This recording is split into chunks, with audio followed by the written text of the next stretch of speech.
अज्ञानतिमिरान्धस्य ज्ञानञ्जनशलाकया चक्षुरुन्मिलितं येन तस्मै श्रीगुरुवे नमः। हरे कृष्णा। श्री चैतन्य चरितामृत अंत लीला चैप्टर 4 प्रयास संख्या 29। सनातन गोस्वामी के बारे में हम जिक्र कर रहे थे कि कैसे सनातन गोस्वामी चैतन्य महाप्रभु से मिलने आते हैं और इस दौरान उनके शरीर में कुछ रोग हो जाता है गंदा पानी पीने से और उस पर पीप निकलने लगती है। सनातन गोस्वामी पहुंचते हैं जगन्नाथपुरी में और चैतन्य महाप्रभु उनका आलिंगन कर लेते हैं और वो बड़े दुखी हो जाते हैं। उन्हें लगता है कि मैं बहुत पतित हूँ और मेरे शरीर में भी रोग है। आगे सुनते हैं। हेन वंश घृणा छाड़ी कैला अंगीकार तोमार कृपाया वंशे मंगल अमार।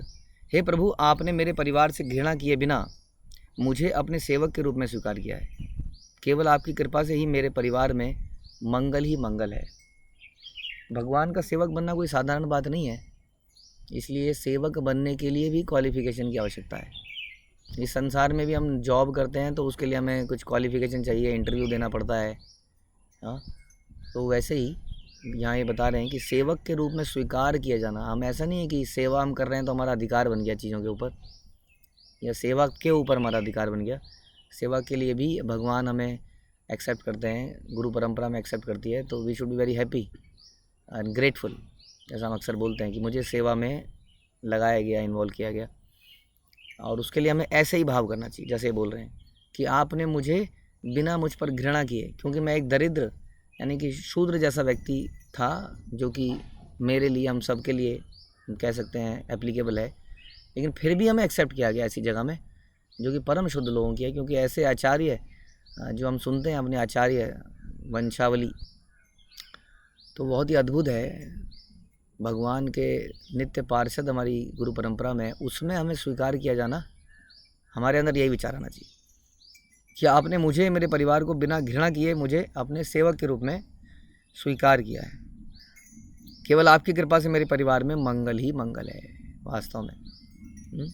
जैसा हम बता रहे थे कि संसार में मेरे को तो लगता है कि बारिश भी इसलिए हो रही है क्योंकि कई भक्त हैं। पेड़ों पे फल इसलिए उग रहे हैं क्योंकि भक्तों को देना है। भक्त नहीं रहेंगे तो सब बंद हो जाएगा। उसी तरह से क्योंकि हमारे जीवन में वैष्णव हैं, इसलिए कई चीज़ें इनडायरेक्टली ठीक हो रही हैं जो हमें लगता नहीं है कि डायरेक्टली उनकी वजह से हो रही हैं। हो सकता है डायरेक्टली उनकी वजह से कुछ चीज़ें ना हो रही हों, हम केवल भक्तों में संग करते हैं, कक्षा सुनते हैं, चले जाते हैं, लेकिन फिर भी हमारे जीवन में बहुत कुछ जो हो रहा है उसके पीछे उन्हीं का यही है कि हम उनके साथ हैं। तो भगवान की जो है फेवरेबल दृष्टि हमारे ऊपर अपने आप ही पड़ने लगती है। तो ऐसा भाव सनातन गोस्वामी जैसा हमारा होना चाहिए कि हमारे को, हमारे परिवार को बिना घृणा के एक्सेप्ट किया गया है और मेरे परिवार में जो भी कुछ हो पा रहा है वो इसीलिए हो पा रहा है। सही अनुपम भाई शिशु काल हईते रघुनाथ उपासना करे दृढ़ चित्ते। अब ये देखिए, छोटे भाई अनुपम की बात कर रहे हैं। मेरा छोटा भाई अनुपम अपने बचपन से ही भगवान रामचंद्र का भक्त था और वह अत्यंत दृढ़ता से उनकी पूजा करता था। ये विचार भी आ सकता है कि अनुपम जैसा व्यक्ति जो आपसे दीक्षा लिया, जिसने, उसकी डेथ हो गई इतनी कम उम्र में, है ना। तो वो कह रहे हैं मेरे परिवार में जो भी मंगल हो रहा है, जो हो रहा है, वो आप ही की वजह से मंगल ही मंगल है। और अभी भाई की डेथ हुई है, या इनको वैसा ज्ञात हुआ है कि डेथ हुई है, उस पर भी ये एक तरह से कृपा ही देख रहे हैं, है ना। तो ऐसे यही है, और कृपा होती भी है डेफिनेटली। चैतन्य महाप्रभु ने अनुपम को एक्सेप्ट किया। आज उनकी चर्चा हम इसलिए कर रहे हैं क्योंकि उन्होंने चैतन्य महाप्रभु की शरण ली। किसकी दीक्षा हो पाई नहीं हो पाई वो भी इतना इम्पोर्टेंट नहीं है। यदि उसने शरण ले ली, तो उसको शरण मिली ही गई, उस पर कृपा हो ही गई, अब नहीं तो आगे। और बहुत सारी चीज़ें हैं। तो ये ग्रेटिट्यूड देखने का, ये देखने की नज़र है बेसिकली। हमारी नज़र हमेशा आधे गिलास को आधा खाली देखती है और किसी की नज़र उस गिलास को आधा भरा हुआ देखती है। तो यहाँ सनातन गोस्वामी अनुपम की बात बता रहे हैं, जिनका उन्हें अभी अभी पता चला कि अनुपम नहीं रहे। रात्रि दिने रघुनाथेर नाम आर ध्यान रामायण निरवधि सुने करे गान। वह सदैव रघुनाथ के पवित्र नाम का कीर्तन करता था और उन्हीं का ध्यान करता था। वह निरंतर रामायण से भगवान की लीलाओं के विषय में सुनता था और उन्हीं का कीर्तन करता था। आमी आर रूप तार ज्येष्ठ सहोदर आमा दोहा संगे तेहा करे रहे निरंतर। रूप तथा मैं उनके बड़े भाई हैं, वह लगातार हमारे साथ में रहा। आमा सभा संगे कृष्ण कथा भागवत सुने, ताहार परीक्षा केलूं आमी दुई जने। वह हमारे साथ श्रीमद् भागवत तथा कृष्ण विषयक वार्ताएं सुनता था और हम दोनों उसकी परीक्षा लिया करते थे। तो साथ में बैठ के वैसे वो राम भक्त थे, लेकिन वो भागवत और वो भी सुनते थे, क्योंकि अल्टीमेटली तो भगवान वही है ना। कृष्णस्तु भगवान स्वयं एता चांस कला पुंसा। कृष्णस्तु भगवान स्वयं सुनते हैं कि सारे अवतार भगवान से ही निकले हैं। हो सकता है किसी की कोई श्रद्धा एक विशेष भगवान के किसी अवतार पे हो, लेकिन अल्टीमेटली उसकी रुचि भागवत, रामायण, गीता, इन सब में होनी चाहिए। सुनह वल्लभ कृष्ण परम मधुर, सौंदर्य माधुर्य प्रेम विलास प्रचुर। हम कहते हैं, हे वल्लभ हमसे सुनो, भगवान कृष्ण परम आकर्षक हैं, उनका सौंदर्य, मधुरता और प्रेम की लीलाएं अनंत हैं। तो एक कृष्ण के विषय में उन्हें बताते थे, उन्हें अट्रैक्ट करते, जैसा हम कोशिश करते हैं। कृष्ण भक्त कोशिश यही करता है कि सारे कृष्ण भक्त बन जाएं, राम भक्त कोशिश करता है कि सारे राम भक्त बन जाएं। तो ऐसा चलता ही है, लेकिन इसमें ईर्ष्या नहीं होनी चाहिए, द्वेष नहीं होना चाहिए। क्यों नहीं है ये कृष्ण भक्त, राम का भक्त क्यों है, इसको हम बना के छोड़ेंगे। ऐसा हम देखते हैं चैतन्य महाप्रभु की लीलाओं में कि मुरारी गुप्त और अनुपम को उन्होंने ज़रा से भी ज़बरदस्ती नहीं किया। हालांकि बताया एक दो बार कि कृष्ण ही परम आकर्षक हैं, वही भगवान है। लेकिन यदि उनको जो उन्होंने जब देखा कि इन लोगों की श्रद्धा राम जी में बिल्कुल है, तो फिर उनको छेड़ा नहीं। इवन हम लोग भी अगर कोई व्यक्ति बहुत ज़्यादा देवी देवताओं से अटैच्ड है तो उसको छेड़ते नहीं हैं, हम उसको भक्ति देते हैं और धीरे धीरे वो देवता ही उसको भगवान की तरफ मोड़ देते हैं। हाँ, तो कभी द्वेष और ईर्ष्या नहीं होनी चाहिए, तुम इसके क्यों भक्त हो। अब ठीक है, धीरे धीरे ही आदमी भक्ति, शुद्ध भक्ति की तरफ जाता है, उसे पता चलता है। तब तक भगवान खुद कहते हैं, यदि किसी व्यक्ति की आस्था किसी देवता में, तो भगवान कहते हैं मैं उसकी आस्था को वहीं पर दृढ़ कर देता हूँ, सुदृढ़ कर देता हूँ। तो इस प्रकार से हमें भी संसार में घृणा नहीं होनी चाहिए कि ये, हाँ लेकिन कोई राक्षसों का पूजक है तो वो अलग बात है, असुरों का पूजक है तो अलग बात है। आजकल ऐसे ऐसे लोगों को भगवान बना दिया गया है या देवता बना दिया गया है, जिसने कोई चमत्कार कर दिया, जब भी उसने चमत्कार किया तो उसको बना दिया गया। तो वो हम देवताओं की श्रेणी में नहीं लेते हैं, क्योंकि हम शास्त्रों पर आधारित तो रहेंगे और शास्त्रों में देवताओं का वर्णन मिलता है, लेकिन ऐसे चमत्कारियों का वर्णन नहीं मिलता है। ठीक है, तो यहाँ वही बता रहे हैं कि कृष्ण भजन कर तुमी आमा दुहार संगे, तीन भाई एकत्र रहीमू कृष्ण कथा रंगे। तुम हम दोनों के साथ कृष्ण की भक्ति में लगो, ऐसा वो उन्हें बोलते थे। हम तीनों भाई एक साथ रहेंगे और भगवान कृष्ण की लीलाओं की चर्चा का आनंद लेंगे। क्योंकि हमारी आसक्ति नेचुरली कृष्ण के प्रति है, तुम्हारी अगर राम के प्रति होगी तो बातों में अच्छा लगेगा, हम सुन लेंगे आपकी बात कई बार, लेकिन दिन रात यदि आप रघुनाथ की लीला सुनाओगे तो हम कृष्ण की लीला को मिस करने लग जाएंगे। तो कभी कभी तो चल ही जाएगा, लेकिन है ना, क्योंकि आसक्ति जब कृष्ण से है तो निरंतर राम की कथा नहीं सुन पाओगे आप। वैसे जिसकी राम पे आसक्ति है वो निरंतर कृष्ण की लीला नहीं सुन पाएगा। हाँ, हालांकि एक ही है, लेकिन जैसे हम सुनते हैं गोपियाँ नारायण से भी अट्रैक्ट नहीं होती थी। हाँ, उन्हें तो कृष्ण ही चाहिए थे। तो ये बात है, ये हाई फिलॉसफी है। हाँ, यही मत बार बार कई दुई जन, आमा तुहार गौरवे किछु फेरी गेल मन। इस तरह हम दोनों ने उससे बारंबार कहा और हमारे फुसलाने तथा हमारे प्रति आदर भाव से उसका मन कुछ कुछ हमारे उपदेशों की तरफ मुड़ने लगा।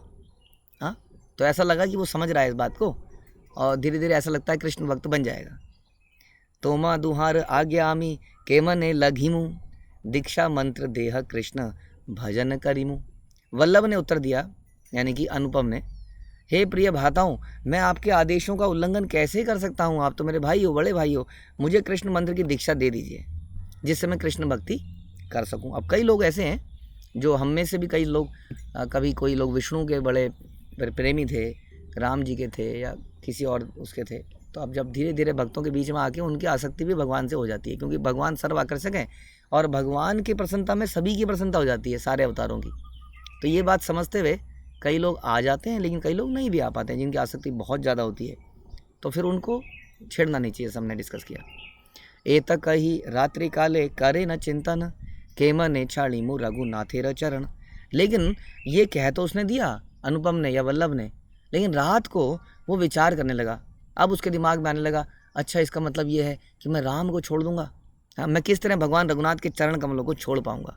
हालांकि चरण कमल छोड़े नहीं है आपने, कृष्ण के चरण कमलों में सारे चरण कमल हैं, लेकिन वो आसक्ति है, और वो आसक्ति भौतिक आसक्ति नहीं कह सकते इसको आप, ये भी एक आध्यात्मिक आसक्ति है।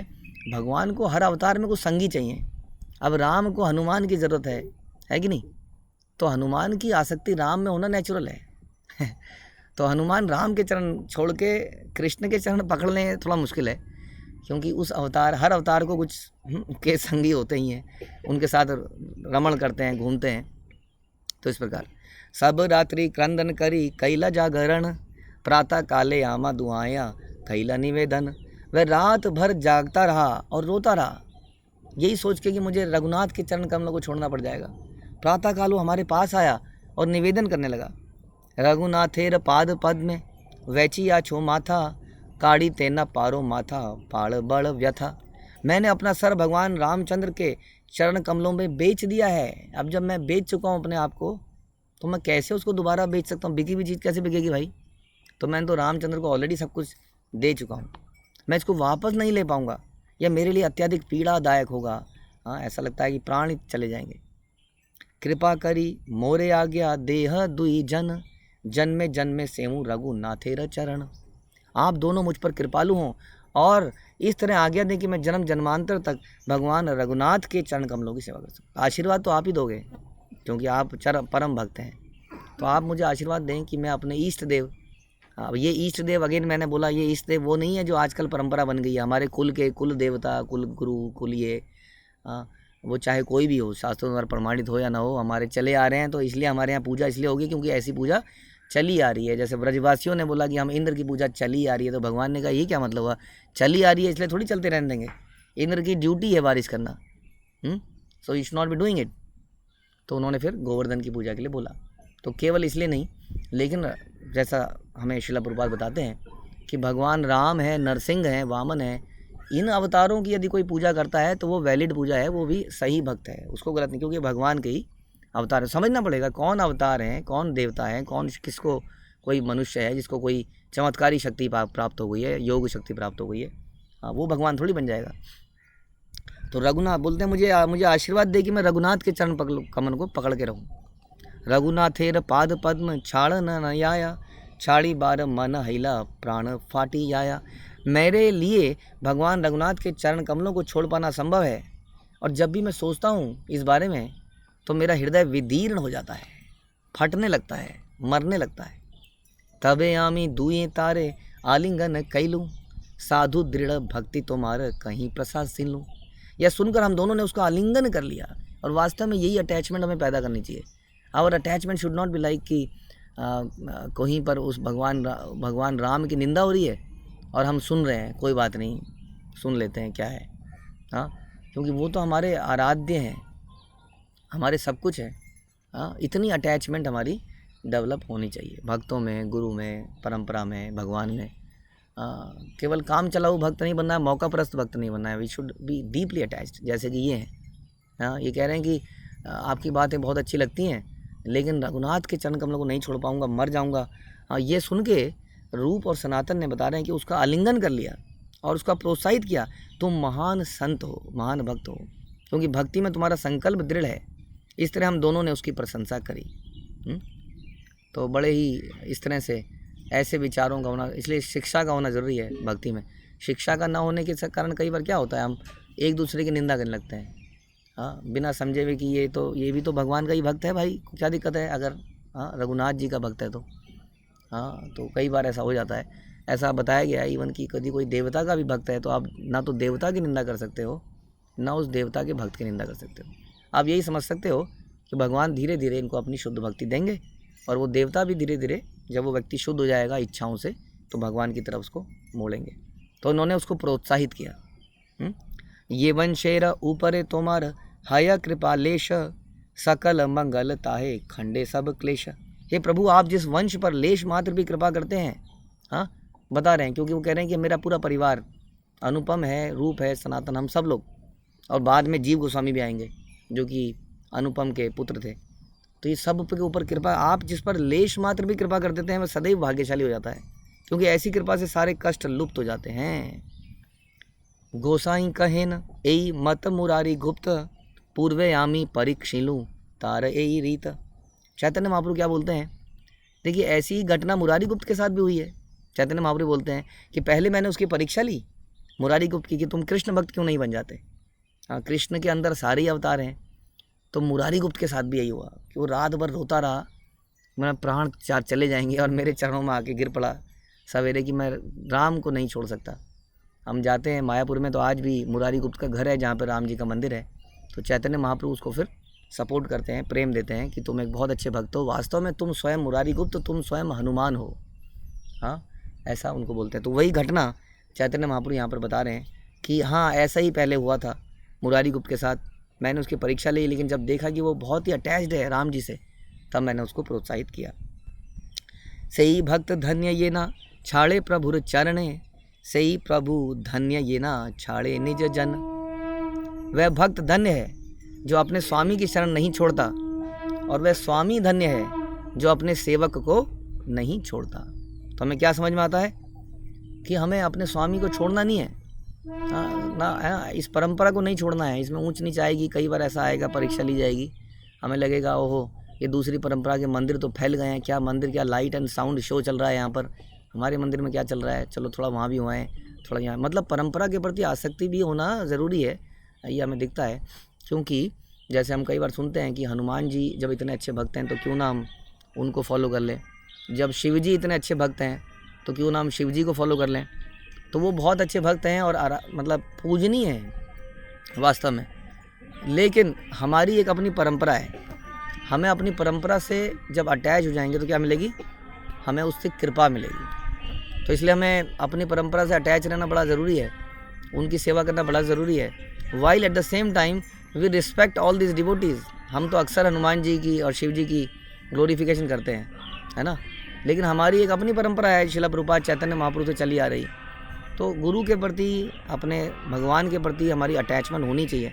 बोल रहे हैं कि जो अपनी स्वामी की शरण नहीं छोड़ता वह स्वामी धन्य है और वह सेवक भी धन्य है। वो स्वामी भी धन्य बता रहे हैं, वो भक्त भी धन्य है, स्वामी भी धन्य है जो अपने सेवक को नहीं छोड़ता। ठीक है, तो ये ध्यान रखना चाहिए कि जो व्यक्ति मतलब एक जगह पर आसक्ति, सही एक वैलिड जगह पर आसक्ति नहीं बना पाया तो दूसरी जगह क्या बना लेगा। जो एक का नहीं हो पाया कहते हैं ना, वो दूसरी जगह क्या पाएगा यदि वो वैलिड जगह पर है। तो इसका एक उपवाद भी है कि कई बार कई लोगों की दीक्षा हो चुकी होती है बचपन में ही, कोई गुरु मिल चुके हैं, वो डरते हैं कि फिर हम कैसे आपके पास आएंगे, आपकी शरण में आएंगे, प्रभुपाद के इस मिशन में दीक्षा लेंगे। तो उनके लिए फिर वही है कि जब तक वो किसी वैलिड गुरु परंपरा में नहीं आते, जैसे हम 4 परंपराएं मानते हैं, रामानुज यानी कि श्री संप्रदाय, रुद्र संप्रदाय, निम्बाचार्य और 4 कुमार संप्रदाय, और मध्व गौड़ीय संप्रदाय जो कि ब्रह्म संप्रदाय, जो कि जिसमें हम लोग आते हैं। अगर कोई संप्रदाय में है तो हम उसको छेड़ते नहीं हैं कि आपको दोबारा से दीक्षा लेनी चाहिए, लेकिन यदि कोई इस परंपरा में ही नहीं है तब हम ज़रूर उसको बोलते हैं, क्योंकि वो तो फिर वैलिड ही नहीं रहा। ठीक है, तो ये थोड़ा अंतर समझना पड़ेगा। उसी तरह से यदि कोई देवताओं की पूजा करता है तो हम उसको शिक्षा जरूर देते हैं, हाँ, कि कृष्णस्तु भगवान स्वयं, हाँ, और धीरे धीरे वेट करते हैं कि उसके अंदर पवित्रता आएगी और इसको आगे कर पाएगा। इसलिए यहाँ बोल रहे हैं कि वो भक्त भी धन्य है, वो स्वामी भी धन्य है, हाँ, जो ऐसे सेवक को नहीं छोड़ता। दुर्दैवी सेवक यदि याय अन्य स्थाने, सही ठाकुर धन्य तारे चूल्हे धरी आने। यदि संयोगवश सेवक नीचे सेवा से नीचे गिर जाता है और अन्यत्र चला जाता है तो वह स्वामी धन्य है जो उसको बालों से पकड़कर वापस लाता है। हाँ, और ऐसे कई उदाहरण हमें मिलते हैं श्रील प्रभुपाद के और भक्ति सिद्धांत सरस्वती ठाकुर के। हमें याद है कि भक्ति सिद्धांत सरस्वती ठाकुर का मठ का एक क्या होता है, इनॉग्रेशन हो रहा था, उद्घाटन। तो वहाँ पर जब भक्ति सिद्धांत सरस्वती आए तो उन्होंने एक ब्रह्मचारी के बारे में पूछा कि वो ब्रह्मचारी कहाँ हैं। तो लोगों ने बताया कि प्रभुपाद, क्योंकि उनको भी प्रभुपाद कहते थे, कि वो तो चला गया है, कुछ मतभेद हो गए थे, वो चला गया। तो भक्ति सिद्धांत सरस्वती ने उस इनॉग्रेशन सेरेमनी को पोस्टपोन कर दिया। उन्होंने कहा उस भक्त को पहले ढूंढ के लेके आओ, तब मैं इस उद्घाटन को आगे बढ़ाऊँगा। तो सारे भक्त गए, उसको ढूंढ के लाए, पकड़ के लाए। भक्ति सिद्धांत सरस्वती ने उससे बातचीत करी, उसके मन को ठीक किया, वो भक्त फिर से आया और फिर से उद्घाटन किया गया। तो इसलिए वो स्वामी भी धन्य है ना। हमारी गुरु परंपराओं का यही हमें उदाहरण मिलता है, जो किसी को जाने नहीं देते हैं, चाहे वो कैसा भी हालत में हो, कितना भी कैसा भी काम ना कर दे, तो ये हमारी परंपरा में सिखाया गया है। शिला प्रभुपाद के कितने ऐसे भक्त थे जो उनसे विद्रोह करके चले गए और बाद में फिर से वापस आए, तो प्रभुपाद ने उनको फिर से एक्सेप्ट किया। तो ये हमारा भाव है, इस भाव को ध्यान रखना चाहिए। इस भाव को ध्यान रख के आपको ये भी समझ में आएगा कि हमें भक्तों से द्वेष करने की क्या ज़रूरत है। किसी भक्त से कभी कोई गलती हो सकती है, लेकिन यदि वो उस गलती से पश्चाताप करता है, प्रायश्चित करता है, तो उसको एक्सेप्ट भी कर लेना चाहिए। हाँ, और पहले तो फिर ऐसी परंपरा को कोई व्यक्ति छोड़े ही क्यों, क्वेश्चन तो ये आता है। तो इसलिए दोनों तरफ से है ये कि हम दोष दर्शन ना करें, यही सोचें कि जैसे बताया जा रहा है कि हम एक वैलिड संप्रदाय में जुड़ चुके हैं, फिर क्यों दोष दर्शन करके इधर उधर भागना है, इसको छोड़ उसको पकड़, इसको छोड़ उसको पकड़, ये सब क्यों करना है। अपनी सेवा हम करते रहें। अगर कहीं पर कुछ आपको गलत चीज़ होते हुए दिखती है, कुछ पॉलिटिक्स होते हुए दिखती है, ये होते हुए दिखता है, तो भी धैर्य से उसको सहन करें, क्योंकि ultimately it's people all around. जहाँ पर भी आप जाएंगे वही लोग हैं, उनके अंदर कुछ इच्छाएं हैं, काम है, क्रोध है, कुछ अनर्थ हैं, जिसके कारण कुछ ना कुछ गड़बड़ होगी। हाँ, जो कि आपको हो सकता है कि इस्कॉन में भी दिखने लगे, लेकिन आपको ये समझना है कि ये एक वैलिड परंपरा है, ये कहाँ से प्रमाणिक परंपरा है, कहाँ से चली आ रही है। हाँ, इतना कुछ यहाँ पर हो रहा है, भगवान का आशीर्वाद है। तो छोटी मोटी चीज़ों को देख कर, उससे बिदक कर हम इधर उधर ना जाएं और अपनी स्वामी भक्ति, अपनी सेवा ईमानदारी से करें, तो ज़रूर हमें लाभ मिलेगा ही मिलेगा। चाहे टेम्परेरीली हमारे अंदर कुछ उतार चढ़ाव होने लगे, कुछ घटनाएं ऐसी हों, लेकिन यदि हम सच्चे दिल से सेवा करते रहेंगे तो आगे हमें ज़रूर इसका लाभ मिलेगा ही मिलेगा। अगर हम ईमानदारी से करें, क्योंकि हमें लाभ मिला। अभी तक हम कैसे पहुँचे यहाँ तक जहाँ तक पहुँचे, उन्हीं के थ्रू पहुँचे, उन्हीं लोगों के थ्रू। हाँ, तो फिर आगे क्यों नहीं पहुँचेंगे। लेकिन अगेन जैसे हम आगे बढ़ते हैं तो हमें लगने लगता है कि अब हम बहुत समझ गए हैं, बहुत कुछ सीख गए हैं, तो फिर हम ये सब गड़बड़ियाँ करें। इसलिए बता रहे हैं कि यदि कोई संयोगवश कोई गलती कर भी देता है, हाँ, लेकिन उसका स्वामी अगर उसको पकड़ के ले आता है तो वो स्वामी धन्य है। तो इसका मतलब समझने की बात ये है कि कैसे वो व्यक्ति भी धन्य है जो स्वामी के साथ चिपका रहता है। और इस प्रकार से भक्ति, तो इस घटना से हमें यही समझ में आता है। ठीक है, तो मैं यही समाप्त प्राप्त करते हैं। श्रील प्रभुपाद की जय, श्री चैतन्य चरितामृत की जय, श्री कृष्णदास कविराज की जय।